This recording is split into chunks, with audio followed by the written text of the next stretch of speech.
HarperCollins presents Cruel to be Kind by Cathy Glass, read by Denica Fairman. Prologue. Since I began writing my fostering memoirs 10 years ago, the number of children in care in the UK has risen to an all-time high of 70,000. Children come into care for many reasons, including physical, emotional and sexual abuse, neglect or a crisis in the family where there is no one to look after them. It is always very sad when a family is separated, and of course the child suffers. This is the story of one of those children, Max. Chapter 1. A Bad Start.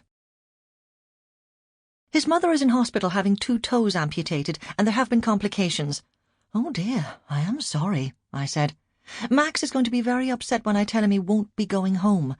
Jo, Max's social worker, continued.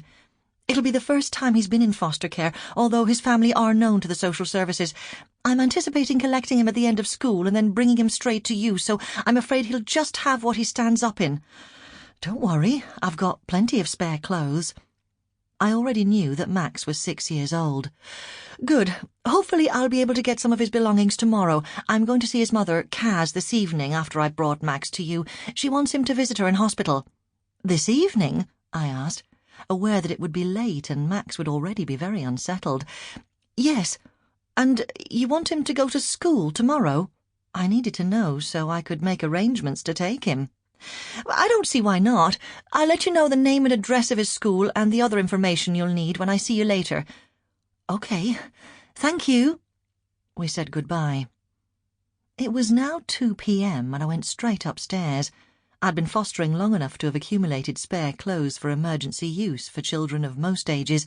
Sometimes I had plenty of notice when a child was being brought into care and could prepare for their needs, even meet the child if it was a planned move, but many children just arrived, as Max was going to, with very little notice. I went first to the airing cupboard where I took out a fresh set of towels, and then continued into my bedroom and to the ottoman where I kept the spare clothes. Lifting the lid, I rummaged through until I found pyjamas, socks and pants for a 6-year-old. I didn't have any spare school uniforms, so I'd have to wash and dry what Max was wearing. From a drawer in my room I also took out a child's toothbrush and hairbrush. I put the towel and toothbrush in the bathroom ready for later, and then carried the clothes into what would shortly be Max's bedroom. I'd already thoroughly cleaned and vacuumed it and put on fresh bed linen after the last child had gone. Since Alex, whose story I tell in Nobody's Son, had left 2 weeks previously, I'd looked after a child on respite for 10 days who'd now returned to live with his carer. Satisfied I was as prepared as I could be at such short notice, I returned downstairs to telephone Jill, my supervising social worker from Home Finders, the agency I fostered for.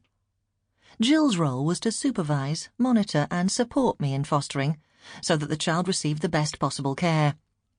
She had telephoned me an hour before to say that Max was being brought into care and to ask if I could look after him. Although she'd asked me, it is generally assumed that a foster carer will accept the child referred to them. It's not a pick-and-choose situation. The child coming into care needs a home, so unless there is a very good reason why a carer can't take a particular child, then they are expected to do so. From the little I knew, I was happy to accept Max and had no reservations. Jill had given me a brief outline of his home situation and why he was now coming into care. Although Max hadn't been in care before, his family had come to the attention of the social services when some support had been put in, and now, while Max's mother was in hospital, his 3 teenage sisters were supposed to be looking after him, but last night they'd gone out partying instead.